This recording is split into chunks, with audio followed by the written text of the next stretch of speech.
Bueno, hola, buenos días. Mi nombre es Agustina Bomboni. Hoy vamos a estar viendo la clase número 2 de Introducción a la Sexología Clínica y las herramientas para su abordaje inicial. Eh, Vamos a hacer quizás un breve repaso de lo que se estuvo hablando en la primera clase, pero nos vamos a enfocar en las temáticas del día de hoy.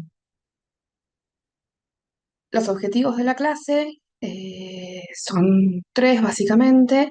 Serán conocer las diferentes funciones de la sexualidad humana, ir una por una y viendo de qué se trata cada una, cómo es la respuesta sexual humana, tanto en personas con pene como en personas con vulva, incorporar diferentes conceptos como el de deseo sexual y la autoestima, y reflexionar acerca del estrés eh, y la sexualidad y ver cómo tanto el estrés y la sexualidad van de la mano y pueden influenciar en un montón de diferentes cuestiones del día a día. Para eso vamos a tener al final un caso clínico con diferentes preguntas para poder ir entendiendo un poquito más de qué va todo esto. ¿Sí? Bueno, vamos a empezar pensando y analizando y viendo cuáles son las funciones de la sexualidad humana. Se establecen cuatro en líneas generales, de las cuales después se desprenderán diferentes conceptos, pero básicamente tenemos a la autoestima, el placer, la reproducción y la comunicación, ¿sí? Estas cuatro van a estar relacionadas constantemente entre sí y no quiere decir que las cuatro estén presentes siempre, todo el tiempo a lo largo del ciclo vital, pero sí van a marcar diferentes etapas de la vida. Bien, como ya se mencionó también en la clase número 1, el abordaje de la sexualidad es integral y propone una mirada amplia acerca de las diferentes funciones de la sexualidad, lo mismo un abordaje particular de cada una de ellas a la hora de la consulta y poder ir viendo cuál de estas funciones puede estar por ahí afectada o por ahí estando en conflicto al momento de la consulta, ¿sí? Es importante conocer cuáles son las expectativas de la persona que consulta, tanto individual como de la pareja, y es necesario pensar un acompañamiento individual, apropiado y específico para esa consulta y para esa persona en particular, ¿sí? Es importante entender que siempre vamos a ver a la persona como un todo, no solamente desde su problemática sexual, sino también diferentes problemáticas que la pueden estar aquejando al momento de la consulta. La respuesta sexual humana, definida por Master y Johnson en la década de 1950, propone un esquema que se compone por cuatro etapas diferentes y complementarias entre sí, que vamos a ir analizando y viendo. Estas etapas son excitación, meseta, orgasmo y resolución.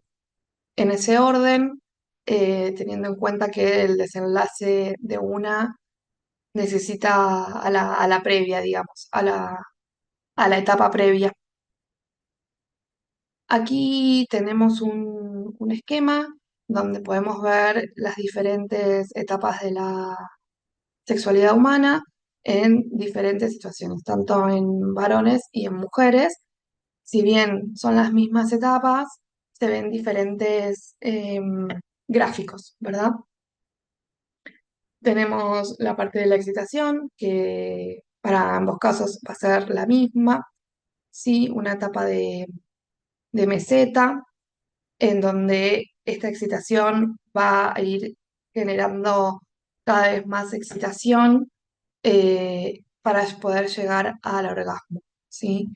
El orgasmo es el punto de clímax, en donde la persona va a poder sentir el placer, el éxtasis buscado en el encuentro sexual, en esta respuesta sexual humana, y la resolución va a ser diferente dependiendo de, de la situación de cada persona. Como veremos acá en el momento de la meseta y del orgasmo, en las personas con vulva y con útero, se pueden tener orgasmos continuados, ¿sí? Esto explica que lo famoso que siempre se dice de la multiorgasmia se da en personas con vulva, ya que no necesitan la resolución para poder volver a tener una etapa de excitación, sino que pueden tener desde esa misma meseta orgasmos a continuado para después concluir en una resolución. Como bien decíamos, viendo los diferentes esquemas de la respuesta sexual humana, la excitación implica el inicio de las sensaciones eróticas, ya sean fantasías, ya sean sensaciones corporales, ya sea recuerdos, palabras y demás, que lo que van a hacer es que eh, todo el contenido sanguíneo de la pelvis se, se centre en los genitales, tanto en el pene como en la vagina. El pene va a presentar su erección y la vagina va a presentar más lubricación. La meseta es un estado de excitación más avanzado, que es lo que mencionábamos viendo el grafiquito anterior, en donde esta excitación se va a ir como acumulando, los genitales van a aumentar su volumen sanguíneo y aumenta la tensión de los tejidos, llevando a que las sensaciones, tanto táctiles eh, como de contacto con una otra persona, se sientan exacerbadas y esto lleve al orgasmo, ¿sí? Que como definición tenemos que es la culminación del placer sexual y se considera la etapa más placentera teniendo en cuenta este esquema de 4 etapas. Siempre mencionamos, como hemos mencionado en diferentes clases, que el placer es subjetivo y el placer puede estar incluso en todas las etapas y puede ser máximo en otras, pero a nivel fisiológico el orgasmo implica la culminación de este placer sexual.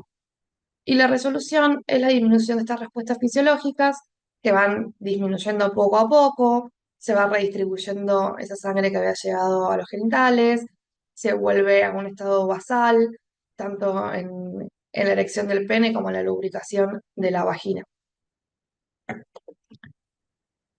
Teniendo en cuenta todo lo que fuimos hablando de las diferentes etapas y sensaciones que se puede llevar a sentir en las diferentes etapas de la respuesta sexual humana, el deseo sexual es importante tenerlo en cuenta, porque sin el deseo sexual no se llevaría a cabo ninguna de las otras 4 etapas que se mencionaron como esquema básico. ¿Sí? El deseo sexual no necesariamente va a estar involucrado solamente en un encuentro sexual o en un encuentro de masturbación, sino que el deseo sexual puede estar en diferentes momentos del día y de la vida. Kaplan define el deseo sexual como un apetito o un impulso de sensaciones que mueven al individuo a buscar experiencias sexuales placenteras. Entonces, con esta definición, podemos pensar que no solamente es el encuentro coital, ese esa experiencia sexual placentera, sino también la charla, el encuentro, las fantasías, el conocer a la otra persona. Y el deseo sexual puede estar involucrado con diferentes sensaciones, aromas, sensaciones táctiles, auditivas, ¿sí? Es importante tener en cuenta siempre lo macro alrededor de las funciones de la sexualidad, ya que todas van a influenciarnos a la hora de una respuesta sexual satisfactoria. Bien, una de las funciones de la sexualidad humana que fuimos mencionando al inicio de la clase es la autoestima, ¿sí? Que la definición de la misma es el conjunto de diferentes percepciones, pensamientos, evaluaciones, tendencias de comportamientos dirigidos hacia uno mismo, de nuestra manera de ser, de cómo nos vemos nosotros mismos y cómo creemos que nos ven las diferentes personas de nuestro alrededor, cómo es nuestro cuerpo, cómo es nuestro carácter, cómo influencian las diferentes eh, cualidades que consideramos de nuestra persona a la hora de vincularnos con los demás.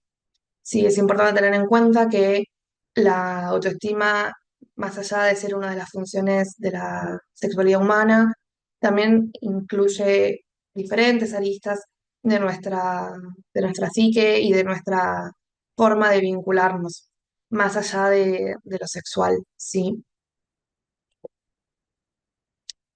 Bien, como habíamos dicho al principio, la idea es poder reunir todos los conocimientos que fuimos charlando en un caso clínico. En este caso traemos un caso clínico de una mujer que se llama Romina, de 29 años, que nos comenta que es estudiante de ingeniería, que cursa su último año, que tiene que rendir más de 4 exámenes y presentar diferentes proyectos. Está en pareja, convive hace 5 años. Actualmente su pareja no tiene empleo y manifiesta en nuestra primera entrevista que no logra hacerse el tiempo para encontrarse con Pablo, ¿no? Entendemos que este encuentro se vincularía al encuentro sexual, ¿sí? Tiene un buen vínculo, no refiere violencia y ella refiere que cuando su pareja propone algún encuentro más íntimo, ella prefiere dormirse o hacer alguna otra actividad, ya sea con él o a solas, pero in- no aceptar esa intimidad que entendemos que es una intimidad sexual. Le preocupa a ella esta situación porque antes no le sucedía y quiere consultarnos por qué se siente así. ¿Está bien? Eh, Vamos a continuar con algunas preguntitas disparadoras para ir viendo y aunando los conceptos que fuimos hablando a lo largo de esta clase. Bien, como estábamos hablando, cuando hablábamos de la autoestima y la sexualidad, también hablábamos de todo lo que es nuestra salud mental y cómo nos afecta por ahí en nuestros diferentes vínculos, ya sea con otras personas, laborales, en el día a día, e incluso nuestros vínculos sexuales. Y el estrés es un factor que puede estar íntimamente ligado con las ganas que tenemos, con el deseo sexual que mencionábamos en un inicio. El estrés, ya sea laboral, ya sea por algo personal, ya sea por un duelo, por una pérdida, por un enojo o por algo que sea bonito y nos emocione, el estrés a nivel fisiológico genera una cascada de sensaciones que pueden limitar a, a la exploración de ese deseo sexual y al consecuente placer, ¿sí? eh, Puede afectarnos de forma directa o indirecta en la autoestima. Esto quiere decir que a veces el estrés hace que nuestra autoestima se vea opacada, que sintamos que no podemos hacer lo que realmente queremos hacer, que no nos vemos como nos gustaría que nos vean los demás, ¿sí? Y este factor estresante que se menciona en el caso clínico, en donde Romina menciona estar estudiando, tener que rendir muchos exámenes y además llevar una vida con su pareja, que a su vez también está pasando por un proceso de estrés como es el desempleo, nos hace pensar un poquito que quizás no solamente sea una cuestión de deseo sexual puro lo que le está afectando a Romina, que en este caso podría mencionarse como un deseo sexual hipoactivo, sino también que el estrés está marcando eh, la cancha, por decirlo de algún modo, y a veces no nos damos cuenta que estamos estresadas y que esas causas nos provocan una disminución de la libido. Entonces, ante estas situaciones de estrés, como mencionábamos, que en este caso puntuales, en el caso clínico, a modo de ejemplo, son tener que rendir exámenes y en el caso de la pareja, estar desempleado, estas situaciones el cuerpo entra en un estado de alerta, de constante necesidad de huida, disparando múltiples mecanismos regulatorios a nivel neuronal, que es lo que mencionábamos, que hace que nuestra libido disminuya y no tengamos ganas de esos encuentros sexuales, sean o no sean coitales. Por eso queremos proponer por ahí como para poder ir viendo y analizando esta situación donde el estrés y el deseo se relacionan.